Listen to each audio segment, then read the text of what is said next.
Ce bulletin d'information vous est présenté par les Caisses Desjardins de la région de Portneuf qui sont fiers de mettre en valeur les initiatives des gens d'ici. Nous sommes le jeudi 22 septembre 2022. Ici Michel Beausoleil. Voici votre téléjournal communautaire.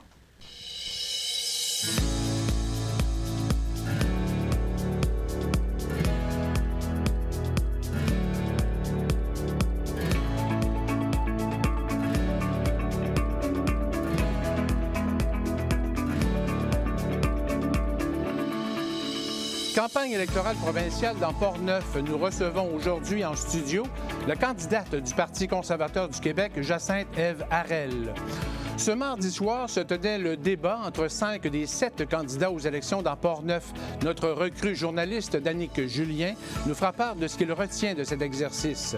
C'est la rentrée parlementaire à Ottawa. Pour nous décrire l'ambiance et ses états d'âme, nous parlerons avec le député fédéral de Portneuf, Jacques Cartier, Joël Godin.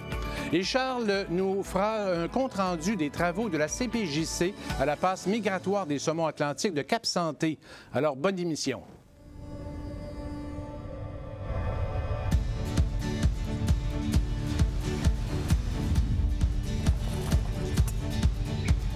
Ici, on se crée des souvenirs au fil des saisons et on vit au rythme de nos passions.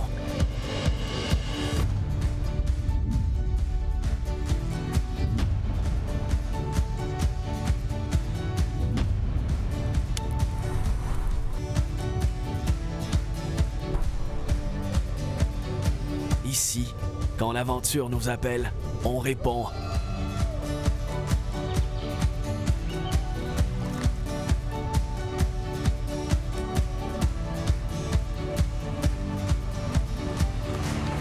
Ici, à Saint-Raymond, ma destination pour un séjour plein air réussi.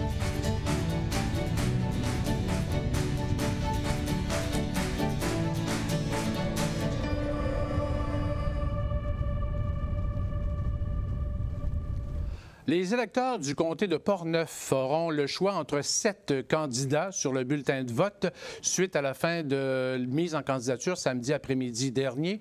Par ordre alphabétique, on retrouve Jacinthe Ève Harel du Parti conservateur du Québec, Patrick Bourson, indépendant, Vincent Caron de la Coalition Avenir Québec, Patrick Hayes du Parti libéral du Québec, Alexandre McCabe du Parti québécois, Anne-Marie Melançon de Québec solidaire et Karine Simard du Parti démocratie directe.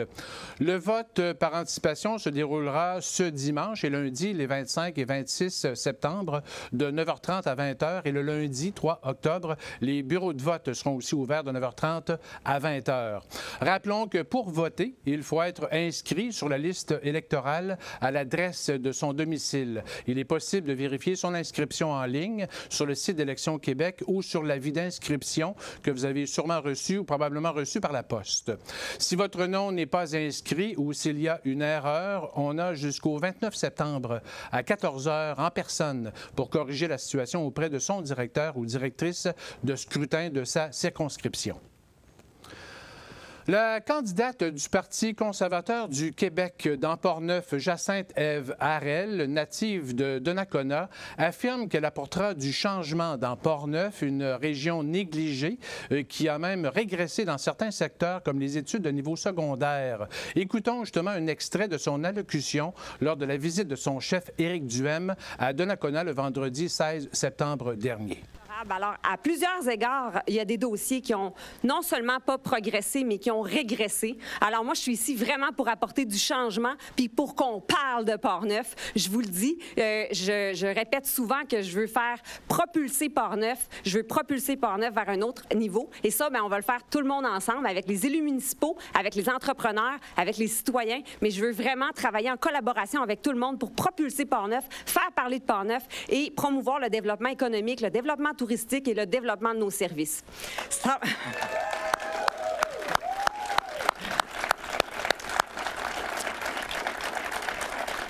C'est fini les députés d'arrière-ban dans Portneuf. On veut des députés qui font parler de Portneuf.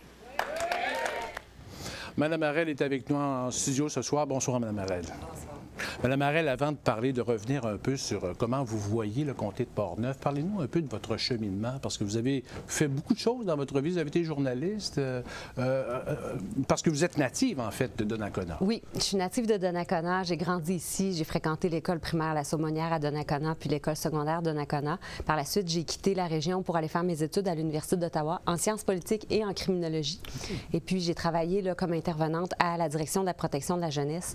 Et en fréquentant là, les milieux plus vulnérables, j'ai rapidement eu l'appel de vouloir changer les choses, vouloir changer le système.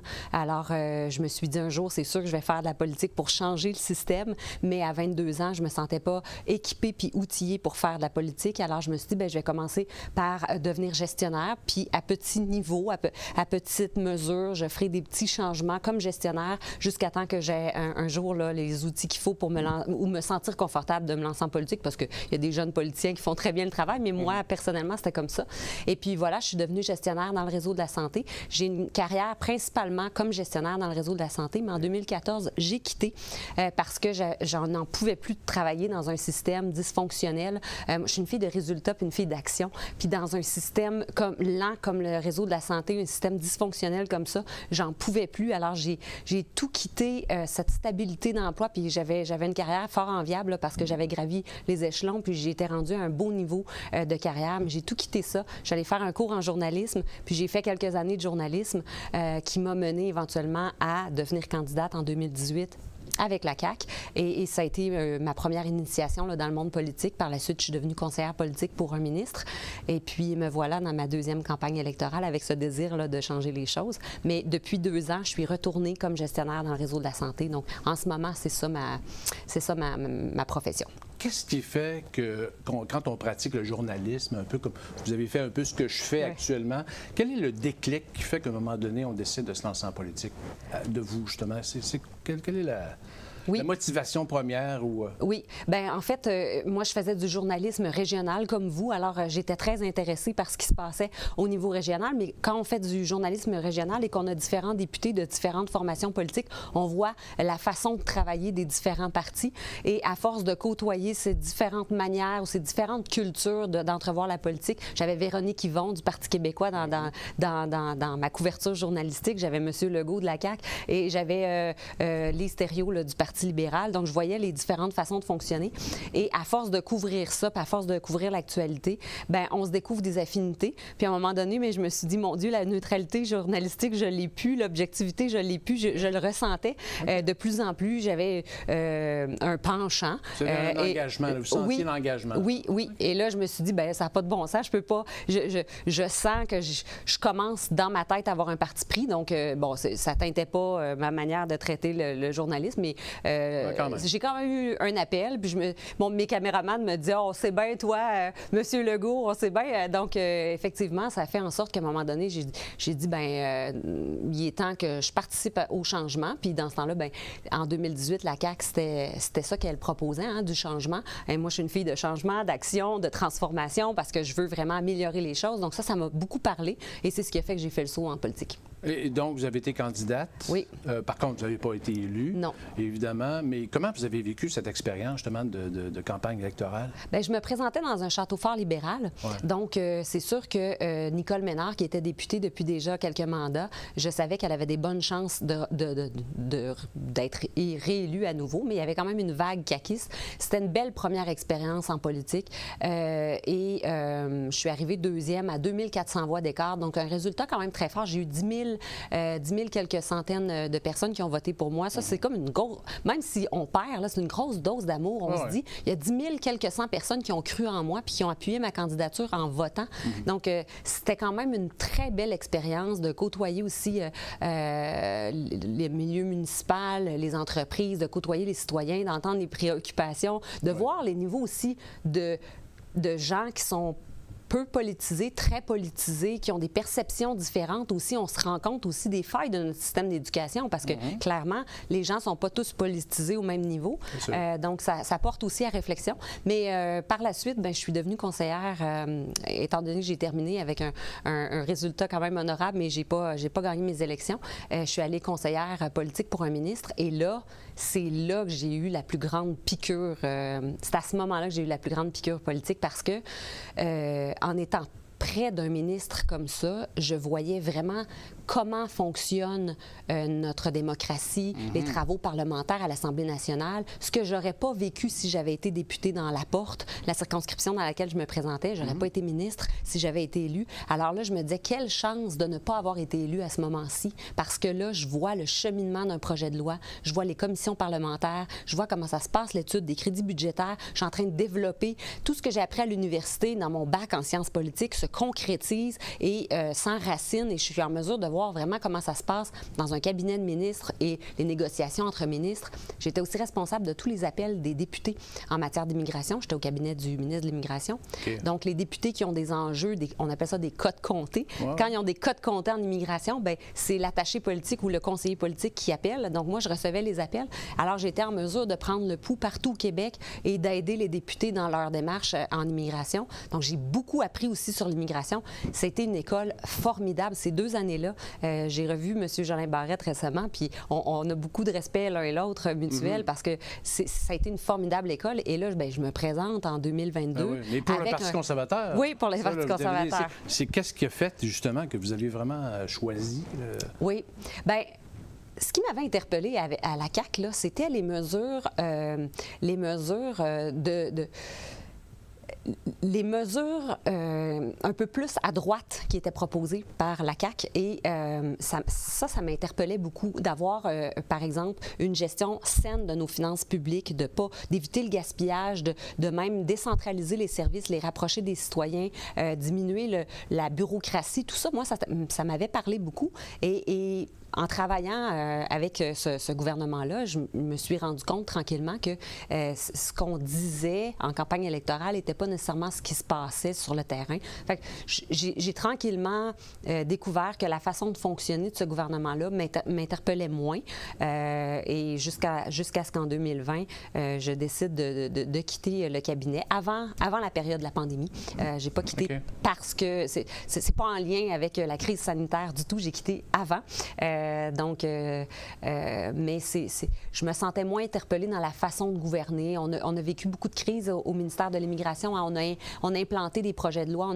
On a implanté des choses qui ont fait bouger beaucoup, qui ont fait parler beaucoup, qui ont fait les manchettes. Là, ça a été 2 ans de feu roulant. Et en matière d'immigration, notre approche un peu plus confrontante. On ne travaillait pas tant que ça en collaboration ou en concertation. Du moins, on avait une approche qui me parlait moins. Donc, c'est cette approche-là que je me suis dit, c'est peut-être pas la façon que je veux faire de la politique. Moi, j'ai beaucoup d'admiration pour Véronique Yvon et son approche. C'est une péquiste, mais moi, je respecte tous les gens qui sont politisés, peu importe leur allégeance politique. Puis la façon de faire de Véronique Yvon, j'aime beaucoup ça, le travail de collaboration, de concertation. On sort de la partisanerie, on est là pour les bonnes raisons, on est là pour faire avancer des dossiers. Ça me parle beaucoup. Et je sentais moins cet esprit-là avec ces gens-là. Et puis pourquoi le gouvernement conservateur? Pas le gouvernement... mon Dieu, je nous ai élus de... Pourquoi le Parti conservateur? C'est le fondement même du parti. Qu'est-ce qui vous attire justement de... c'est ça. C'est vraiment les valeurs du Parti conservateur me rejoignent beaucoup, notamment en matière de gestion des finances publiques. La gestion d'un portefeuille commun, il faut que ce soit géré de façon disciplinée et rigoureuse. Même si c'est l'argent de tous les contribuables, on doit traiter ça comme quelque chose de précieux et de songé, de réfléchi. Et le Parti conservateur est le parti qui propose les mesures les plus réfléchies puis les plus respectueuses du portefeuille commun. C'est-à-dire qu'on ne dépense pas à tout vent comme ça, puis on continue de... On le dit tout le temps, là, les Québécois sont les citoyens les plus taxés en Amérique d'Amérique du Nord. À part le dire, là, il faut faire quelque chose. Donc, moi, ce que j'aime, c'est qu'on veut moins taxer les Québécois puis s'assurer que chaque dollar qui entre en taxes ou en impôts dans le portefeuille collectif, bien, retourne en service au maximum. Parce que plus on ajoute des couches réglementaires ou des couches administratives dans un système, bien, plus ces couches administratives-là, ces couches réglementaires écoutent des emplois, écoutent des ressources et écoutent de l'argent. Et ça fait en sorte que bien, les dollars, bien, ils se rendent moins dans les services. Donc, d'épurer un peu notre fonction publique pour s'assurer que nos structures sont plus agiles aussi. Parce que plus on rajoute des structures réglementaires, plus ça coûte cher, puis moins on est flexible, moins on est agile. Et là, bien, ça fait qu'il y a toutes sortes de situations que les citoyens rencontrent. Mais comment on peut faire, justement, pour être en mesure de diminuer la fonction publique, parce que c'est quand même très bien syndiqué. Oui. Comment on est capable d'en arriver à ça? Bien, en ce moment, on est en pénurie de personnel partout, même dans la fonction publique. Donc, en ce moment, il y a plein de postes non comblés dans la fonction publique. Alors, il n'y a personne qui, si on avait à revoir nos procédures ou revoir nos règlements, il n'y a personne qui perdrait son emploi. Il y a plein d'emplois affichés dans la fonction publique qui ne sont pas comblés. Donc, en ce sens-là, il n'y a pas question de couper des emplois. Il est plus question de revoir nos procédures puis s'assurer qu'on déréglemente. On crée beaucoup de règlements et pour chaque règlement qu'on crée, il y a un organisme de contrôle, il y a des gens qui viennent s'assurer du respect de ce règlement-là et à un moment donné, on fait juste empêcher les gens de vivre ou empêcher les gens ou les entreprises de pouvoir évoluer. Donc, en diminuant les structures de contrôle puis en rapprochant les décisions localement ou régionalement, bien, on ne crée pas des mastodontes bureaucratiques. Puis c'est ça qui m'interpelle du Parti conservateur, c'est qu'on se dit, gérons l'argent des Québécois de façon responsable, puis ayons des structures moins lourdes, qui sont plus agiles, qui sont plus flexibles, puis qui permettent le fameux libre chez nous. Là, on l'a galvaudé beaucoup, mais c'est ça la liberté. C'est aussi de laisser les entreprises libres d'évoluer dans un système qui ne demande pas des papiers puis des délais, qui impose des délais à tout bout de champ. Là. Parlons du comté de Portneuf. Ouais. Maintenant, comment vous le voyez? Vous avez quitté quand même, vous ne demeurez pas encore dans le comté de Portneuf. J'imagine que vous peut-être y songez à un moment donné, mais comment vous voyez le comté de Portneuf? Bien, j'habite à Québec, premièrement. Okay. Ma fille vient de commencer le cégep ce mois-ci. Oui, on est encore en septembre. Elle a commencé en août. Mais elle vient de commencer le cégep et elle a sauté une année. Okay. Donc, ma fille a un an plus jeune et ça fait partie de mes préoccupations aussi. Là. Je suis allée m'installer à Sainte-Foy pour être près des cégeps parce qu'elle n'a pas de permis de conduire et je suis monoparentale de 3 enfants. Ouais. Je me voyais pas avec un enfant qui n'a pas de permis de conduire, qui est un an plus jeune en plus, là, avec une navette seulement d'autobus qui descend à Québec. Bref, ça fait partie de mes préoccupations. C'est la raison pour laquelle je suis là, mais j'aurais bien aimé mieux m'installer dans Portneuf et ça va faire partie de mes objectifs. C'est juste que là, c'est compliqué. Mais ce qui m'interpelle dans le comté de Portneuf, c'est que je suis native d'ici, j'ai à cœur ma région, puis effectivement, je suis allée travailler un peu partout au Québec, un peu en Ontario aussi. J'ai vu ce qui se fait ailleurs, puis chaque fois que je reviens dans Portneuf, je suis toujours revenue. Là. Mes parents habitent encore à Donnacona depuis une trentaine d'années. Okay. Donc, je reviens toujours à Pâques, à Noël, la fête des mères, la fête des pères. Dès qu'on a une occasion d'aller voir grand-papa, grand-maman, on revient à Donnacona. Donc, moi, je suis tout le temps rendue ici depuis des années. Puis, je trouve que, effectivement, c'est vraiment ce qui vient me chercher. C'est que il y a... C'est comme ça que je l'explique. Là. Il manque d'amour, mais il manque d'investissement dans Portneuf, selon moi. Quand on s'est promené au Québec, bien, par exemple, l'éducation, nos écoles. Quand on regarde le classement de nos écoles primaires et secondaires, plusieurs de nos écoles primaires et secondaires dans Portneuf sont classées comme dans un état médiocre. Donc, on a besoin de rénover nos écoles de façon très importante. Il y en a beaucoup d'écoles dans le comté de Portneuf qui nécessitent des travaux d'infrastructures majeures, des travaux d'amélioration majeurs. Puis, ça, c'est les écoles qu'on a déjà. Il y a aussi un manque d'écoles. On sait qu'à Pont-Rouge, il n'y a plus d'écoles secondaires. À l'époque où moi, j'étais au secondaire à Donnacona, effectivement, on avait un secondaire 1 et 2 à Pont-Rouge. Le projet est en cours quand même. Le projet est en cours, mais selon moi, ça ne va pas assez vite. Okay. Je vous l'ai dit, je suis une fille d'action. L'éducation, après ça, quel est le secteur? Quels sont les secteurs que vous jugez justement qui déficients en fait dans Portneuf? Bien, en santé, santé aussi, on a de la difficulté d'avoir accès à des médecins de famille dans le comté de Portneuf. Donc, en santé, nos infrastructures de santé, bon, il y a eu des travaux d'amélioration à l'hôpital régional à Saint-Raymond, mais je regarde des régions comme Charlevoix, qui a 2 hôpitaux. Nous, on est une région comparable à mon sens, puis on n'a pas les services comparables. Là. Donc, c'est en ce sens-là que je me dis, bien, en santé aussi, nos infrastructures routières aussi, à bien des égards, là, dans le Nord, dans les plus petites municipalités, est-ce que c'est parce que c'est des petites municipalités qu'ils ne méritent pas d'avoir des routes de qualité? Pourtant, ces gens-là sont taxés puis ils payent des impôts au même titre que les gens des plus grandes municipalités. Alors, moi, en ce sens-là, puis même notre secteur touristique, notre développement touristique dans Portneuf, là, il y a un potentiel incroyable. Il est déjà exploité à certains endroits, mais il reste qu'on a 77 km de littoral sur le bord du Saint-Laurent. On pourrait aménager des choses extraordinaires le long du Saint-Laurent. On ne l'a pas fait et notre potentiel touristique pourrait être exploité bien davantage. Si vous aviez un projet de loi à présenter, ça serait dans quel secteur? Ça serait quoi à peu près? Ah, vous me posez une bonne question. Là, je ne m'attendais pas à ça. Un projet de loi. Dans quel secteur? Hey, un seul en plus. Après, ouais, mettons qui vous stimulerait, là. Oui. DPJ, est-ce que ce serait pour les enfants ou... Oui, certainement. Oui, certainement. La commission Laurent a produit un rapport qui, j'ai peur, soit tabletté. Je pense que j'ouvrirais le rapport de la commission Laurent tandis qu'il est frais et je m'assurerais qu'on mette en application plusieurs des recommandations, si c'est pas toutes, mais je ne veux pas dire toutes parce que ça fait politicien, là. On sait très bien, mais oui. Oui, effectivement, ça serait un bon... Et peut-être en terminant, un petit 30 secondes, plan de match d'ici le 3 octobre, là, vous continuez votre... Ah oui, bien, je continue de rencontrer le maximum de gens. J'ai pas terminé de rencontrer tous les maires non plus de la circonscription.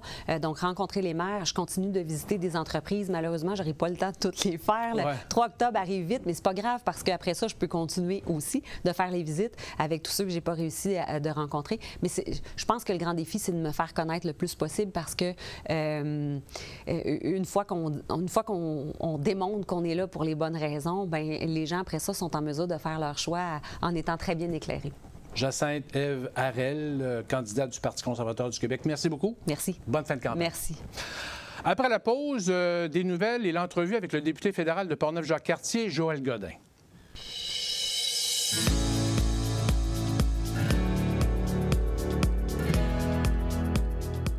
Chez Élections Québec, on note que les gens votent de moins en moins. Alors, pour inverser la tendance, on fait l'inverse de ce qu'on ferait normalement. Normalement, on vous donnerait les meilleures raisons d'aller voter. Allons voter pour assurer la vitalité de notre démocratie, pour exprimer... Mais pour faire l'inverse, on vous donne les pires excuses pour pas y aller. J'arbitre au kinball. Je suis pas capable d'ouvrir ma porte. Les astres sont pas alignés. Mon poisson rouge m'inquiète. J'attends un fax! Cette année, on inverse la tendance. Tout le monde vote. J'adore les cocktails. J'aime ça le vin blanc, le vin rouge, le vin rosé, le vin, hein? Je bois du vin rouge avec mon popcorn. Moi, j'aime ça, quelque chose de cute. Moi, j'aime ça quand c'est corsé. Il faut que ça soit un petit peu râpeux, là. Je sais pas si je m'exprime bien. C'est acidulé, le terme? C'est comme boire un petit jus fancy. Un jus fancy. Ça goûte les ciels. Dans la vie, tout le monde a des goûts différents. Avec la carte Inspire, on peut vraiment mieux guider les gens. Oublie ça, je capote. Le nouveau parti Démocratie Directe, qui est enregistré à Élections Québec depuis le mois de mai dernier, a recruté une candidate dans Portneuf, une femme de Saint-Raymond, Karine Simard, qui a déposé son acte de candidature et les signatures nécessaires comme il se doit. Karine Simard, âgée dans la quarantaine, a été candidate pour le Parti libre du Canada lors des dernières élections fédérales de 2021 dans la circonscription de Québec. Mère de 3 enfants, elle étudie actuellement pour devenir infirmière auxiliaire et a été touchée par le Parti Démocratie Directe, où les citoyens exercent directement le pouvoir, prenant la Suisse comme modèle. On écoute justement Karine Simard à ce sujet. En Suisse, c'est une démocratie qui est directe. Donc, les Suisses, ils peuvent voter jusqu'à 4-5 fois par année sur des projets de loi, soit sur le pays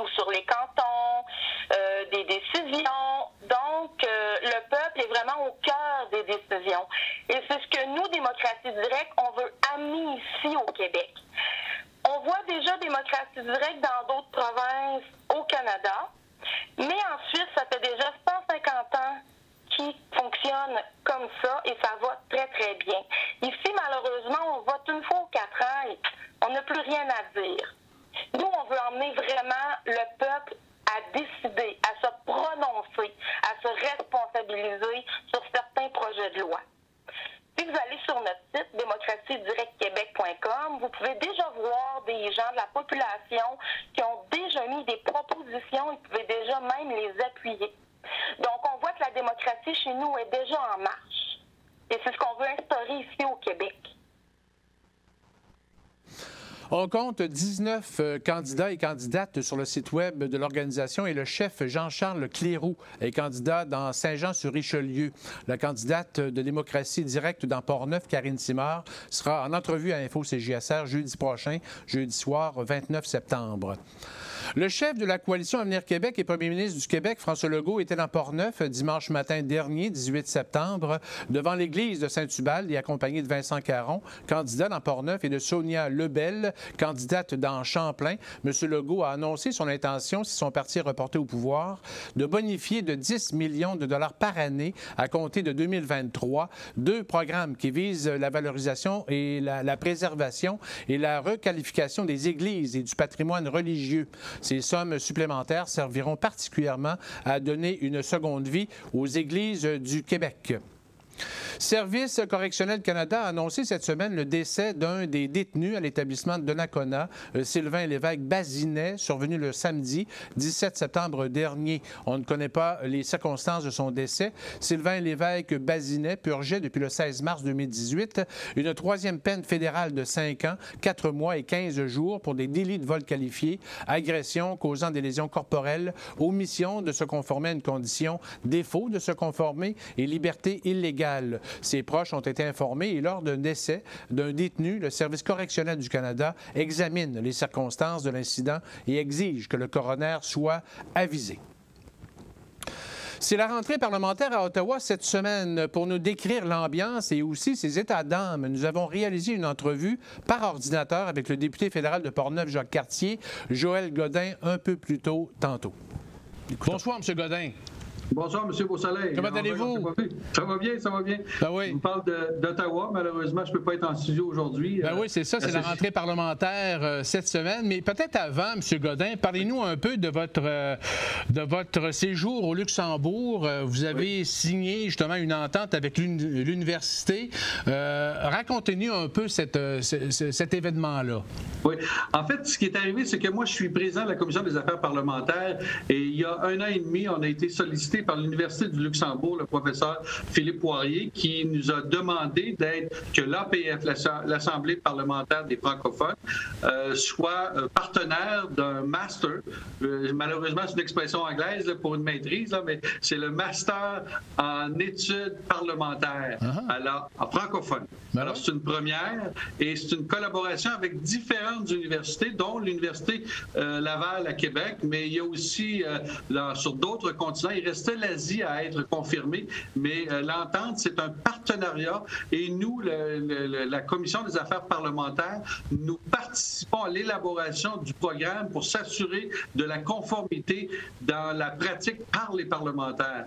Alors, c'est une belle occasion pour faire rayonner le fait français. C'est un bon véhicule et permettre aux universitaires d'avoir accès à une maîtrise en langue française et évidemment de travailler dans le sens de développer des parlementaires pour faire en sorte qu'on ait de nouveaux décideurs dans l'avenir, parce que nous ne sommes pas éternels. Non, c'est sûr. Qui peut prendre cette formation-là, savez-vous?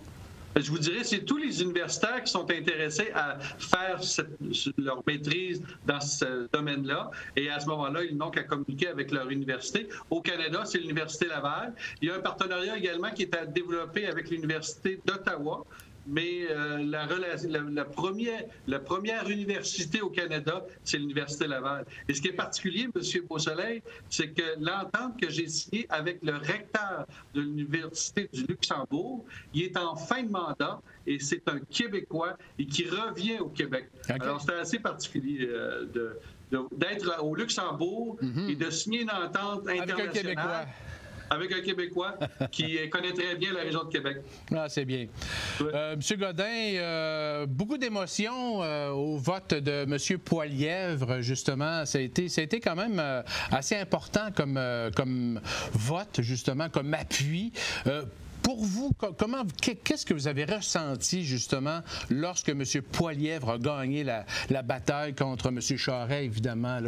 Qu'est-ce que vous avez ressenti? En fait, le premier ressentiment que j'ai eu, c'est de la déception parce que moi, j'ai travaillé pour faire élire un autre candidat. Ouais. On n'a pas gagné cette bataille-là et il faut respecter la décision des membres.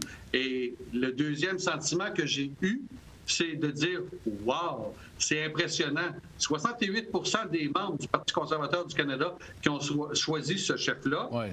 Il faut quand même respecter la démocratie et il n'y a pas d'équivoque. C'est pas serré. Il n'y a pas de déception sur la procédure. C'est tellement flagrant qu'on se doit en tout cas, je parle pour moi, de me rallier à ce chef-là qui, dans la course à la chefferie, a pris des actions qui m'interrogeaient sur mon avenir politique, pour être bien honnête, parce qu'il y a eu des propos qui m'insécurisaient. Mais je vous avouerai que le soir de la victoire de M. Poilièvre, son discours était beaucoup plus progressiste conservateur que ce que l'on avait entendu. Mais il faut comprendre, M. Beausoleil, que dans une course à la chefferie, l'objectif, c'est de vendre des cartes et d'inciter les membres à aller voter. Alors, M. Poilièvre a utilisé une très bonne stratégie. On l'a vu avec le résultat. Maintenant, il est maintenant le chef du Parti conservateur du Canada et le rôle est différent. Là, on est au travail pour convaincre la population canadienne de nous faire confiance à la prochaine élection et on est un gouvernement en attente. Et j'étais très soulagé d'entendre le discours. Et je vous dirais, entre parenthèses, qu'il y a un autre élément qui s'est ajouté au processus de ma décision pour me rallier rapidement, c'est le fait que M. Poilièvre enseigne à ses enfants à la maison, comme première langue, le français. Alors, c'est un élément important pour vous, ça. Très important, et ça démontre que le bilinguisme, pour lui, est très important et que la place des Québécois qui va leur donner fait en sorte que c'est plus sécurisant pour moi. Alors, ça n'a pas été complexe et je vous dirais en complément que c'est la troisième fois que je me rallie. Probablement que la prochaine course à la chefferie, celui qui veut gagner ne me demandera pas de l'appuyer. J'ai pas une bonne moyenne. C'était en fait, c'est la rentrée parlementaire cette semaine. Aujourd'hui, jeudi, justement, la période des questions, c'était la première fois que M. Poilièvre faisait face à M. Trudeau. Quelle était l'ambiance, justement, à la Chambre des communes? Je vous dirais qu'il y avait un peu d'excitation. Et également, M.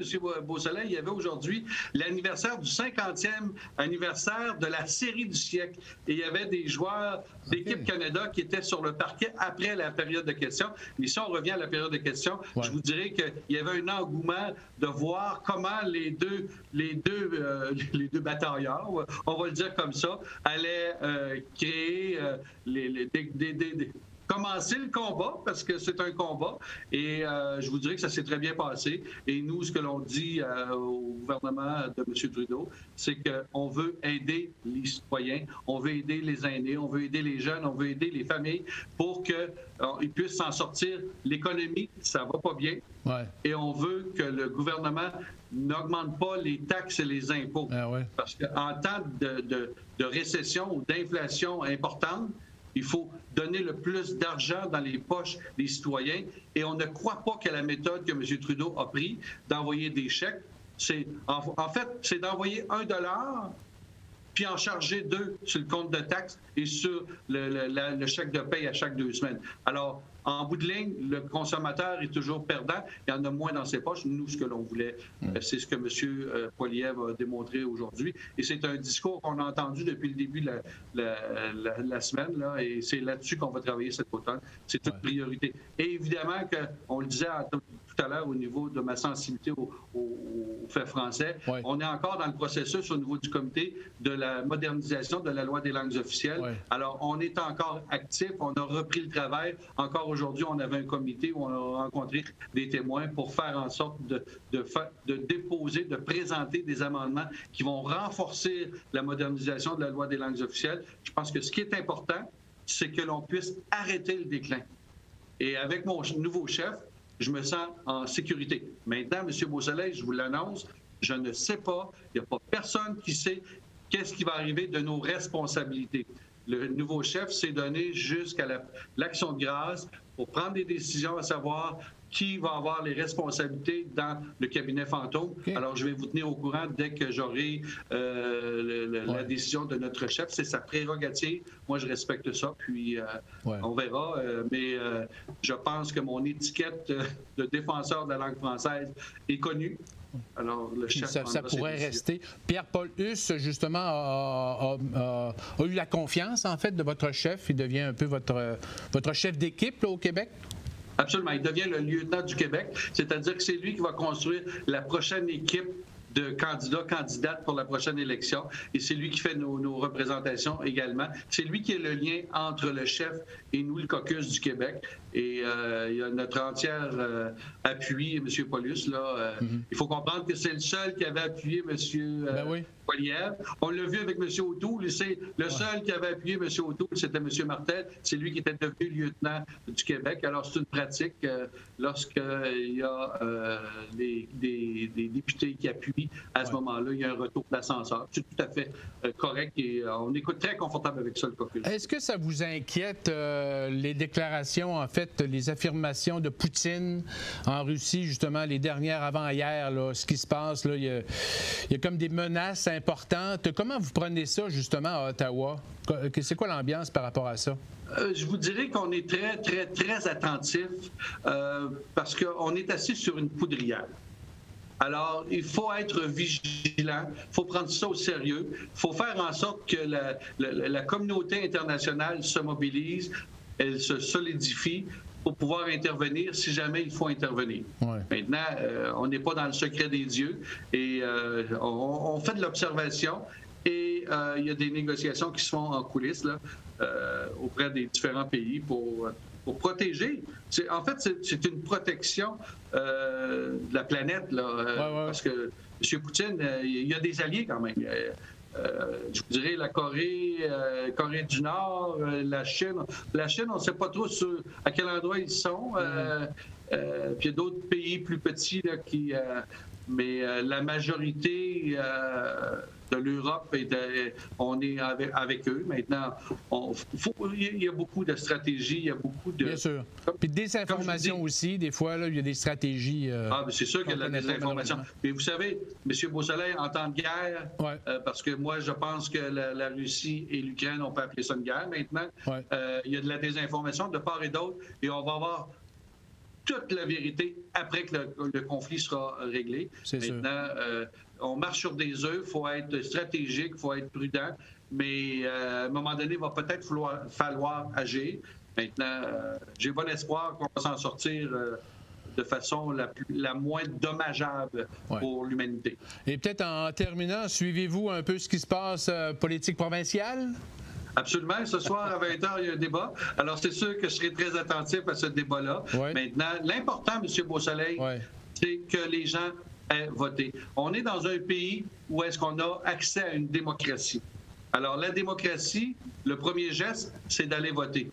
Alors, j'invite la population de Portneuf-Jacques-Cartier et l'ensemble du Québec d'aller voter. C'est le premier geste. Puis faites le bon choix. Maintenant, moi, je vous dirais que ce que l'on a vécu depuis les 4 dernières années avec le député en place me satisfait. Alors, à vous de juger. Je ne veux pas prendre parti. On se tient loin de la politique provinciale en temps d'élection, comme eux font lorsqu'on est en campagne électorale fédérale. Il y a un respect, mais la démocratie, je pense que le message ce soir, c'est aller voter. À partir de vos connaissances du comté de Portneuf, quels sont les 2 grands dossiers que vous traitez qui vous intéressent particulièrement?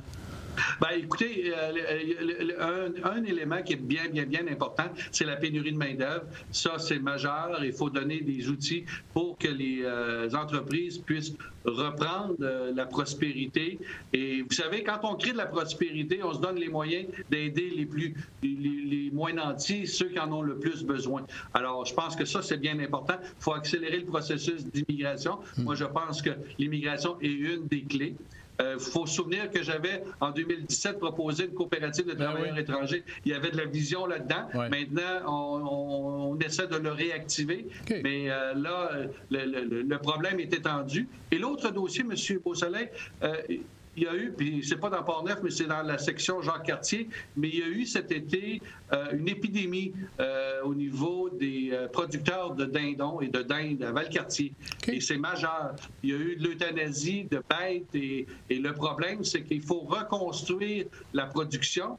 Et il ne faudrait pas qu'à la période des fêtes, on n'ait pas accès à une dinde ou qu'elle soit trop dispendieuse. Alors, on travaille avec le ministère de l'Agriculture du Canada pour faire en sorte de donner les moyens aux producteurs de se remettre sur pied. Mais vous écoutez, ça a été une décontamination totale des sites qui ont été contaminés. Et c'est des milliers de bêtes qui ont été malheureusement euthanasiées. Alors, c'est dramatique. Et les producteurs, la grosse période pour eux, c'est la période estivale. Alors, c'est un élément qui est très, très, très important et économiquement et de façon agroalimentairement parlant, si on peut dire le terme, c'est un élément important. Là. Puis, on est des producteurs importants pour le Québec et le Canada, ici à Saint-Gabriel-de-Valcartier. Alors, je suis sur ce dossier-là très actif. À suivre, effectivement. Alors, Joël Godin, député fédéral de Portneuf-Jacques-Cartier, merci beaucoup de cet entretien, puis on se dit à la prochaine. À la prochaine. Merci à tous les téléspectateurs. Merci. À Neuville, la saga du casse-croûte de Neuville, qui est victime de sa popularité, n'est pas encore réglée. Le ministère des Transports du Québec a refusé au mois de juillet dernier la demande de la municipalité de baisser la limite de vitesse à 50 km/h au lieu des 70 actuels dans le secteur du casse-croûte. Il faut dire que le casse-croûte de Neuville, qui est au même endroit depuis 68 ans, donne accès à une terrasse de 120 places avec vue sur le fleuve, mais le site se situe dans une côte de la route 138 et ne peut offrir qu'une quinzaine de stationnements. Les véhicules se retrouvent donc le long de l'accotement aux grandes dames du voisinage, des piétons, des cyclistes et du propriétaire qui doit gérer le stationnement. Selon Denis Bergeron, propriétaire du casse-croûte depuis 4 ans, la vitesse des véhicules est toujours dangereuse et a demandé à la municipalité lors du dernier conseil du mois de septembre de refaire une demande au ministère des Transports pour baisser la vitesse. On l'écoute. J'ai passé toutes les fins de semaine de l'été sur le bord de la route. Je peux vous dire que ça circule vite et ça circule dangereusement vite. Très vite. On a une grosse problématique et je demande à la Ville à ce qu'elle fasse une nouvelle demande d'études à cet effet-là. On baisse la vitesse dans le secteur, dans ce casse-croûte de Neuville. Selon le maire de Neuville, Bernard Gaudreault, le ministère a jugé que la vitesse de 70 km/h était adéquate, mais prend acte quand même de la demande. Le MTQ a jugé que la vitesse de 70 était adéquate. Vous savez que le MTQ a procédé à son analyse avec mise en place de différents équipements et ils n'ont pas, en fait, convenu de donner suite à notre demande. Je prends quand même acte de votre demande que vous nous adressez au Conseil d'entrevoir des démarches auprès du MTQ pour redemander. Le 17e symposium Eau en couleur de Rivière-à-Pierre se tient ce samedi et dimanche 24 et 25 septembre sur le site des Chutes de la Marmite. Le comité organisateur procédera à l'ouverture officielle de la yourte d'accueil du site des Chutes de la Marmite et lors de la clôture du symposium dimanche 25 vers 15 h, le comité dévoilera le prix Coup de cœur du public en compagnie des artistes. Le club de natation unique de Pont-Rouge se prépare à son nageton traditionnel le samedi 8 octobre prochain à la piscine Lynn-Beaumont du complexe Hugues-la-Vallée de Pont-Rouge en collaboration avec Alcoa Deschambault. Les nageurs franchiront les longueurs entre 15 et 18 heures. Les familles et les amis sont invités à s'amuser dans la piscine avec le club et les longueurs seront comptabilisées. Le club de natation en profitera pour souligner ses 45 ans et Alcoa remettra un montant de 3 000 $ au club unique dans le cadre cadre du programme Action d'Alcoa. Les participants pourront repartir avec un goûter. Le club de natation unique de Pont-Rouge vise le développement des jeunes par la pratique de la natation de compétition. Ce mardi soir, à la salle du Conseil de ville de Saint-Raymond, se tenait le débat des candidats dans Port-Neuf. Notre recrue journaliste, Danick Julien, un ancien d'ailleurs de CJSR, qui revient avec de nouvelles expériences dans le monde des médias, est avec nous justement pour nous dresser un compte-rendu. Bonsoir, Danick. Allô, Michel. Merci. Content d'être avec toi. Ben oui, effectivement. Tu étais avec nous dans quelle année à peu près? 2016-2018, durant les étés surtout. Durant les étés surtout. Et par la suite, qu'est-ce que tu as fait comme expérience? Moi, je suis allé au Collège de radio-télévision de Québec. Donc, j'ai appris là, tout ce que tu as à savoir pour la radio, pour la télé. Ensuite, j'ai été employé pendant 2 ans à Bécomo. Ça, on appelle ça la radio des chums. Donc, je faisais l'émission du retour. C'est quand même 1 heure de pointe. Là, donc, vraiment le fun. On me passait de la musique, on parlait d'actualité. C'est ce que j'ai fait surtout. Et ensuite, ça fait pas longtemps. En fait, je suis revenu la semaine passée parce que pendant 1 an et presque et demi, j'étais du côté de la TUC là, pour la station au 97.1. Et là, j'étais journaliste vraiment. Là. Je faisais une émission du midi, les bulletins du matin. Okay. Et c'est un peu mon parcours. Mon amour pour Port-Neuf m'a ramené directement où est-ce que ça a commencé. Parce que tu es natif de Saint-Raymond? Exactement. Ben, Saint-Léonard de Port-Neuf surtout. Okay. Oui, mais c'est ça. Danick, tu as assisté au débat, justement, mardi soir prochain. Comment tu as vu ça dans son ensemble? J'ai quand même divisé ça par thème, les thèmes que tu avais utilisés durant le débat. Et on va y aller rapidement. J'ai pris quelques points par candidat, quelques extraits aussi, pour voir qu'est-ce qui s'est dit dans ce débat-là, si vous ne l'avez pas vu ou vous voulez le revoir parce que ça va être en rediffusion.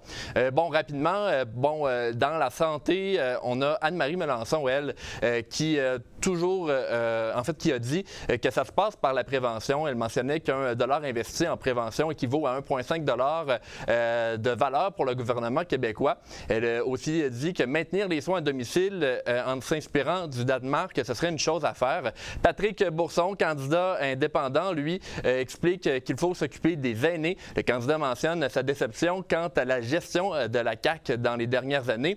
Il souhaite la création d'un vrai budget et l'abolition de fausses promesses. Jacinthe Ève Harel, qu'on avait ici il y a quelques minutes, explique que son parti propose de bonifier un crédit d'impôt pour les proches aidants afin d'encourager les soins à domicile. Pour Alexandre McCabe du Parti québécois, il faut aider les groupes d'aide communautaires qui œuvrent dans les soins de santé et de services sociaux. Le PQ qui veut aider financièrement cet aspect-là. Et pour mon premier extrait, Michel, on va aller voir Vincent Caron qui mentionne pour sa part qu'il faut passer par des méthodes alternatives pour améliorer le système de la santé. On l'écoute maintenant.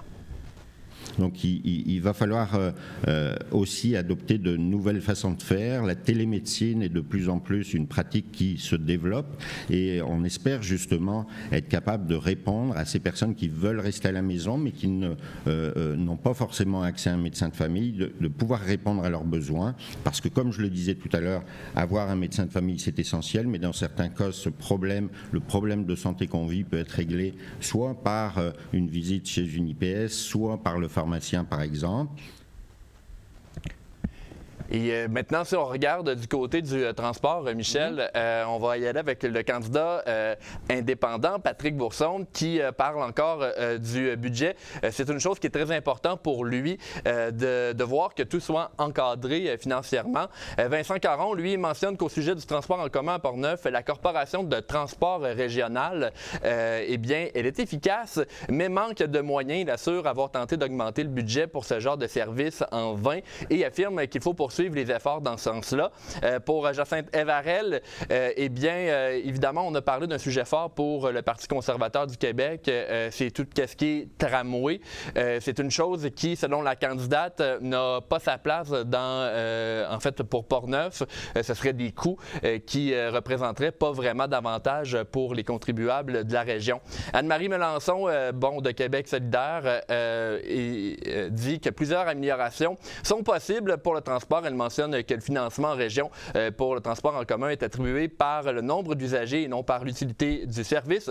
Selon elle, ce serait une chose à revoir. Et pour Alexandre McCabe, en ce qui concerne le transport, il est important de passer à l'étape supérieure en matière d'électrification. De plus, le PQ souhaite bonifier l'offre de transport en commun par le biais de la passe climat. Si vous ne savez pas c'est quoi, c'est une passe qui vaudrait environ 365 $ par année et permettrait d'accéder à tous les transports en commun du Québec. On l'entend maintenant à ce sujet.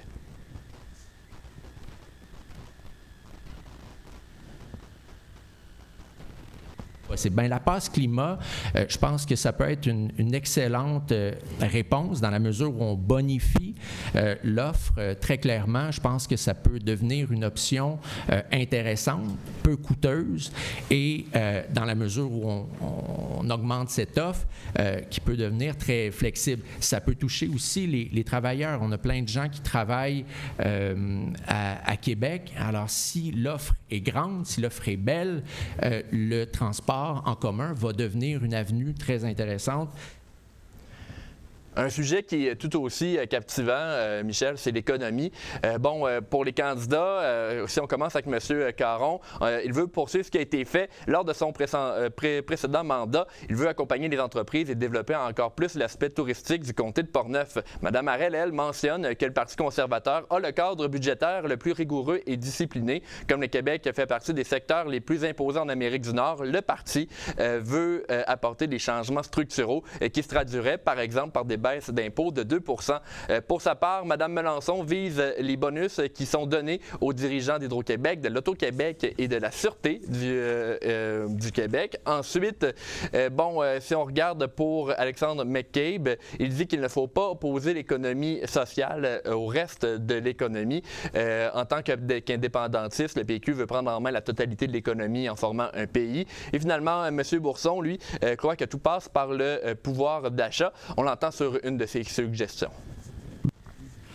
Une seule déclaration fiscale, c'est très important. 5 000 fonctionnaires qualifiés en moins sur les dépenses publiques. Ils partiront dans les services privés, dans les CHSLD ou au service de l'immigration, parce qu'on manque toujours de personnel. 5e point, rendre libre le paiement aux syndicats. Fini le racket organisé, parce que Pour l'aménagement du territoire maintenant, Vincent Caron, qui est conscient des enjeux qui entourent la chasse à l'orignal dans Portneuf, il explique qu'il faut un recomptage des orignaux dans la région le plus rapidement possible. Toujours pour l'aménagement du territoire, Jacinthe Harel déplore que les municipalités de la région n'obtiennent pas suffisamment d'écoute quant à leurs craintes vis-à-vis la loi 103. Québec solidaire veut créer davantage d'aires protégées pour les espèces qui en ont besoin. Et on entend d'ailleurs Anne-Marie Melançon concernant l'aménagement du territoire. Au niveau des terres cultivables, des terres agricoles, c'est ce que vous avez soulevé. Nous, en fait, à Québec solidaire, on veut vraiment protéger le territoire agricole. On a d'ailleurs déposé une loi au printemps dernier contre l'accaparement des terres agricoles, en fait, contre le fait que des investisseurs étrangers puissent acheter des terres agricoles pour les revendre ensuite et surtout, dans certains cas, ne pas les cultiver. Donc, on est pour l'occupation dynamique du territoire. Dans le même sujet, M. Bourson, lui, veut combattre la tique qui affecte les orignaux. Pour M. McCabe, c'est vraiment s'attarder à la lutte au changement climatique. Là. Ça fait partie des chevals de garde du Parti québécois. On termine avec un dossier qui touche évidemment beaucoup les Portneuvois, mais même les Québécois complets, c'est l'éducation. Alexandre McCabe, lui-même professeur, ne croit pas qu'il faut plus de privés au sein du système québécois. Vincent Caron, lui, croit que l'important est de travailler sur les bâtiments scolaires pour que les élèves évoluent dans un endroit motivant. Jacinthe Harel croit pour sa part que l'environnement scolaire de Portneuf s'est détérioré au fil des années. Elle donne l'exemple de Pont-Rouge et de l'absence d'écoles secondaires. La voici à ce sujet. Selon moi, ça urge d'avoir une école secondaire à Pont-Rouge. Je ne comprends même pas pourquoi le gouvernement demande de faire la démonstration qu'il y a un besoin. Pont-Rouge est une ville en pleine expansion, en plein développement. Donc, de devoir faire une démonstration quelconque, venez à Pont-Rouge, chers membres du gouvernement, et aboutissons à un projet le plus rapidement possible. Pour conclure, Anne-Marie Melançon explique que la CAQ n'aurait pas dû réduire les taxes scolaires de son entrée au pouvoir. Et finalement, Patrick Bourson croit que le système de l'ancienneté n'a pas sa place dans l'éducation. Excellent. Alors, merci, Danick. Alors, à bientôt. À bientôt. Après la pause, d'autres nouvelles et Charles va nous parler des travaux à la passe migratoire de Cap-Santé.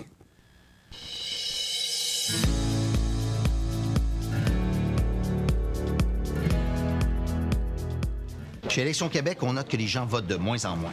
Alors, pour inverser la tendance, on fait l'inverse de ce qu'on ferait normalement. Normalement, vous donnerez les meilleures raisons d'aller voter. Allons voter pour assurer la vitalité de notre démocratie, pour exprimer... Mais pour faire l'inverse, on vous donne les pires excuses pour pas y aller. J'arbitre au kinball. Je suis pas capable d'ouvrir ma porte. Les astres sont pas alignés. Mon poisson rouge m'inquiète. J'attends un fax! Cette année, on inverse la tendance. Tout le monde vote. J'adore les cocktails. J'aime ça le vin blanc, le vin rouge, le vin rosé, le vin, hein? Je bois du vin rouge avec mon popcorn. Moi, j'aime ça, quelque chose de cute. Moi, j'aime ça quand c'est corsé. Il faut que ça soit un petit peu râpeux, là. Je sais pas si je m'exprime bien. C'est acidulé le terme? C'est comme boire un petit jus fancy. Un jus fancy. Ça goûte les ciels. Dans la vie, tout le monde a des goûts différents. Avec la carte Inspire, on peut vraiment mieux guider les gens. Oublie ça, je capote. M. Claude Sauvé a été reconduit président du conseil d'administration de la Corporation du bassin de la Jacques-Cartier suite à l'Assemblée générale annuelle ce mardi 20 septembre au centre Anne-Hébert à Sainte-Catherine de la Jacques-Cartier. M. Sauvé prend les rênes de l'organisation depuis une trentaine d'années. Jocelyne Boivin, Francis Saint-Georges, Mario Dupont, Michel Beaurivage, Dick McClough et Danny Perron accompagnent Claude Sauvé au sein du conseil exécutif. D'ailleurs, la CBJC tenait un point de presse ce jeudi après-midi à la passe migratoire de Cap-Santé. Charles a assisté à la rencontre et il est avec nous justement pour nous dresser un compte-rendu. Salut Charles. Allô Michel. Charles, c'était des travaux en fait, la CBJC à la passe qui annonçait? Oui, bien c'est ça. Il annonçait des travaux qui vont probablement être exécutés cet automne et au début de 2023. En fait, ce qu'il faut savoir, Michel, c'est que la passe migratoire à Cap-Santé est fermée depuis 2021, depuis de 2021-2022 à cause du COVID. Ouais. Et puis, c'est ça. Donc, ils se sont dit, les gens à la CBJC se sont dit que c'était le bon moment de reconstruire. Puis, j'ai fait une entrevue, entre autres, avec Jonathan Ricard de la CBJC. Puis, on a un extrait dans lequel M. Ricard nous explique comment a évolué la conscience des gens, des citoyens vis-à-vis le saumon. Il faut se rappeler que le saumon a disparu dans la rivière à la construction du barrage en 1913. Donc, on peut écouter le premier extrait. En fait, essentiellement, le projet, c'est améliorer les infrastructures qui sont présentes actuellement. Donc, on parle de la galerie qui permet d'observer la manipulation de transport, les fenêtres qui permettent d'observer le saumon à travers une vitre, un pavillon d'accueil. Mais ce qu'on veut faire, c'est vraiment moderniser ces installations-là pour les rendre sécuritaires, les rendre agréables à utiliser par les visiteurs. Et l'aspect, je vous dirais, la plus-value du projet, c'est vraiment où l'espace des fenêtres d'observation, on veut vraiment créer une ambiance sous l'eau, fond de rivière, quelque chose de sombre qui rappelle l'intérieur de la rivière pour que les gens aient l'impression, lorsqu'ils vont voir les saumons l'autre bord de la vitre, d'être avec eux dans leur habitat, dans la rivière Jacques-Cartier. Donc oui, en fait, M. Ricard nous expliquait c'était quoi exactement le projet de la passe migratoire, là, entre autres de créer un bel environnement naturel ou un semblant d'environnement naturel dans la passe migratoire avec des pierres plus à l'ombre, qu'on ait vraiment l'impression qu'ils sont dans leur milieu naturel. On a un autre extrait, là comme je disais, le deuxième extrait, c'est M. Ricard qui nous explique comment évoluer la conscience des Portnevois vis-à-vis du saumon depuis tout ce temps-là. Dans les années 80-90, il y avait quand même beaucoup de gens, il y avait une bonne mobilisation, il y avait beaucoup de gens qui étaient au courant qu'il y avait du saumon dans la Jacques-Cartier, notamment parce qu'il y avait de la pêche au saumon qui était possible. Depuis 2004, il n'y a plus de pêche, puis graduellement, l'intérêt puis la conscience du fait qu'on retrouve une population de saumon dans la rivière Jacques-Cartier a diminué avec le temps, puis on voit que ça s'est effrité graduellement. Puis là, l'objectif un petit peu qu'on souhaite faire en améliorant le site, revalorisant le site, c'est d'essayer de ramener le saumon dans la conscience collective régionale. Et donc, du fait qu'on retrouve le saumon dans la rivière vraiment la plus au sud, la plus à l'ouest au Québec.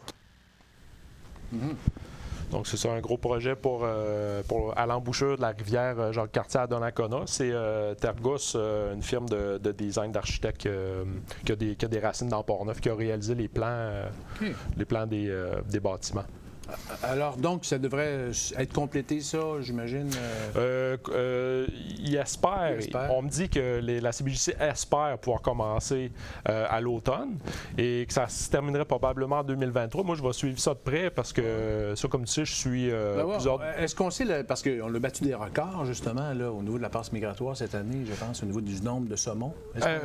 Oui, on a battu des records, mais je n'ai pas le chiffre exact, là, malheureusement. Il a été publié, là, je ne l'ai pas sous la main, mais oui, c'est un record. Il faut savoir qu'en 1981, c'est là qu'on a réintroduit les saumons dans la rivière, donc on parle de 100 000 alevins, puis plus de 10 000 saumonaux. Puis en 83, juste 2 ans après, on a eu la première pêche sportive de saumon depuis des décennies, mais ça a été bloqué en 2004, la pêche au saumon dans Jacques-Cartier. À suivre. Merci, Charles. Ça fait plaisir. Alors, ça complète Info CJSR pour cette semaine. Merci, Charles, Danick Aubert, Tony, Suzy, Carole et nos invités. Merci de nous suivre à chaque semaine sur nos différentes plateformes. Et on se laisse avec des images de l'activité interculturelle qui se tenait sur le terrain de l'église Sainte-Agnès de Donnacona dimanche dernier, organisée par le réseau d'aide aux travailleuses et travailleurs migrants agricoles du Québec. Une centaine de personnes y prenaient part. Alors, bonne semaine.